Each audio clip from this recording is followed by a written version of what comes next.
মিষ্টি দেখে কে কে নিজেকে কন্ট্রোল করতে পারছেন না বলেন। আমি কিন্তু সেই মিষ্টি লাভার, মিষ্টি দেখে নিজেকে কন্ট্রোল করতে পারি না, মিষ্টি খেতেই হবে।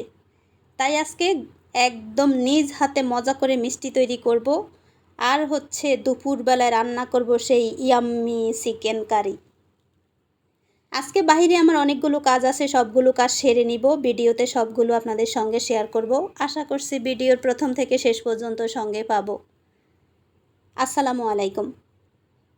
আশা করছি সবাই অনেক বেশি ভালো আছেন। আমি তো আলহামদুলিল্লাহ। নতুন আরেকটা ব্লগে সবাইকে ওয়েলকাম জানাচ্ছি। আজকে আমি তৈরি করব মিষ্টি। রাত থেকে মনে হচ্ছে মিষ্টি খেতে ইচ্ছে করছিল, তাই মিষ্টি বানাতে চলে আসলাম। সকাল সকাল ঘুম থেকে উঠেই মিষ্টি জাতীয় খাবারটা একটু ঠান্ডা করে খাবো, তাই আগে মিষ্টি বানাবো। এখানে আমি 250 গ্রামের মতো সুজি নিয়েছি, একদম বেজে নিয়েছি। হালকা যখন একটু ভাজা হয়েছে তখন দিয়ে দিচ্ছি 1 টুকরা ঘি, সঙ্গে দিচ্ছি 1 চিমটি লবণ। পরিমাণ মতো দিব চিনি। চিনিটা একটু কম খাই, তাই একটু একদম হালকা মিষ্টি হবে এরকম করে দিব। আর সঙ্গে 2 লিটার মিল্ক ভিটাকে ঘন করে 1 লিটার করে নিয়েছি। এখন দিয়ে দিচ্ছি মিল্ক ভিটা। চাইলে কিন্তু গুঁড়ো দুধ দিয়েও করা যায়। আমি লিকুইড দুধটাকে ঘন করে নিয়ে এই মজা করে একটা সুজির হালুয়া তৈরি করব। আর সেই হালুয়া দিয়ে কি মিষ্টি তৈরি করে, সঙ্গে থাকুন, দেখতে থাকুন। মাঝে মধ্যে কিন্তু বাচ্চাদেরকেও মিষ্টি খাওয়াতে হয়। নিজ হাতে যদি তৈরি করে খাওয়ানো যায় তবে তো সেটা একদম স্বাস্থ্যসম্মত খাবার হয়। আমি সেটাই করার চেষ্টা করি। তো আজকে আমি যেটা করছি সেটা হলো সুজি দিয়ে প্রথমে হালুয়া তৈরি করে নিচ্ছি। দেখতেই পাচ্ছেন কোনো ঝামেলা নেই, ঝামেলাবিহীন একটা সুজির হালুয়া তৈরি করে নিচ্ছি। ঘন করে দুধটা দিতে হবে, জাস্ট এইটুকুই। চিনিটা একদম হালকা করে দিয়েছি, দোকানের মিষ্টির থেকেও যেটা সন্দেশ থাকে তার মতো। হালুয়াটা যখন রান্না হয়ে গিয়েছে তখনই একটা ডিশের মধ্যে তুলে সুন্দর করে চেপে এটাকে সুন্দর শেপে ফ্রিজে রেখেছি 10 মিনিটের মতো। বের করে এখন নিজস্ব শেপে কেটে নিচ্ছি, স্কোয়ার শেপে।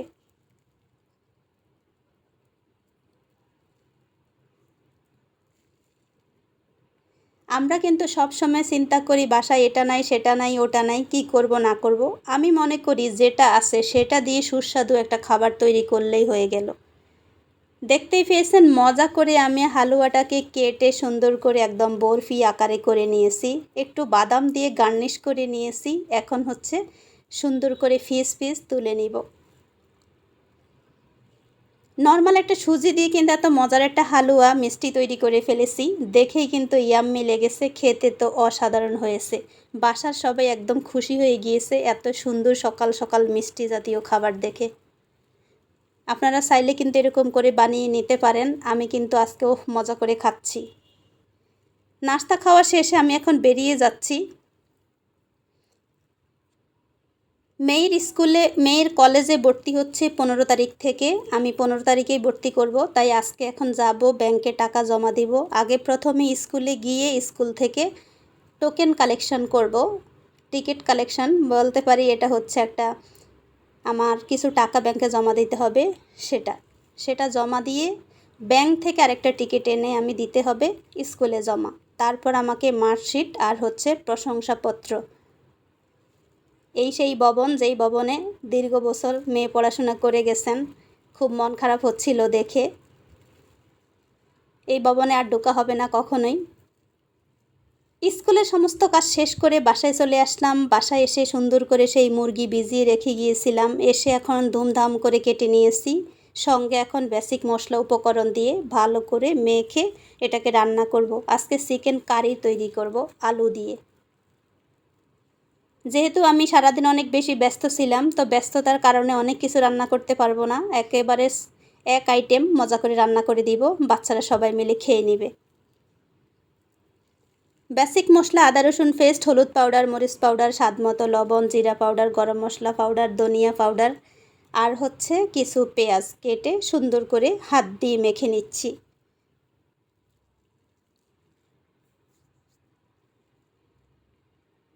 চিকেনটাকে যত ভালো করে মিশানো যাবে, মশলা উপকরণ মাংসের গায়ে প্রবেশ করানো যাবে, ততই কিন্তু মজা হয়। আমরা কিন্তু ঝটপট করে রান্না করতে গেলেও একদম ঠিক এভাবেই মাংসের মশলা মাখিয়ে তারপর বসিয়ে দেব চুলার মধ্যে। একদম ডিম জালে প্রথমেই আমি মাংসটাকে কষিয়ে নিয়েছি একদম মনের মাধুরী মিশিয়ে। এখন অল্প একটু পানি দিয়ে এটাকে আমি আরেকবার কষাবো 10 মিনিটের মতো। 10 মিনিট কষানো হলে সঙ্গে দিয়ে দিব আলু। আমি যেহেতু আজকে একটা তরকারি রান্না করব, তাই আমি আলু দিয়ে একটু হালকা হালকা ঝোল করে রান্না করব, যাতে এটা দিয়ে আমাদের 2 বেলা খাবার হয়ে যায়। একজন মহিলা চাইলে সংসারটাকে স্বর্গবাসী করতে পারেন, আবার চাইলে কিন্তু নরকবাসী করতে পারেন। আমি সবসময় চেষ্টা করি, যেহেতু আমাদেরকে মহান আল্লাহ আগেই প্রশ্ন আউট করে দিয়েছেন, ভালো কাজ করলে স্বর্গবাসী হব, আর খারাপ কাজ করলে নরকবাসী হব। তাই সবসময় ভালোটা করার চেষ্টা। সবাই জান্নাতে থাকতে পছন্দ করে, তাই না? অবশেষে দেখতেই পাচ্ছেন আমার চিকেন কারিটা ইয়াম্মি ইয়াম্মি হয়ে গিয়েছে। এটা দিয়ে এখন গরম গরম ভাতের সঙ্গে একদম সেই লেভেলের একটা খাবার হবে। সঙ্গে একটু লেবু নিব, কাঁচামরিচ নিব। ওয়াও! একদম কমেন্ট করে বলবেন কিন্তু আজকের চিকেন কারিটা কেমন হয়েছে। একদম সত্য কথা বলে যাবেন সবাই।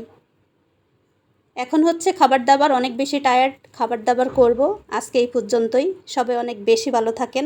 নতুন আরেকটা ভিডিও পাওয়া পর্যন্ত অনেক বেশি ভালো থাকেন। ভিডিওতে একটা লাইক দিয়ে পাশে থাকবেন। চাইলে কিন্তু চ্যানেলটা সাবস্ক্রাইব করে সঙ্গে থাকতে পারেন। আল্লাহ হাফিজ।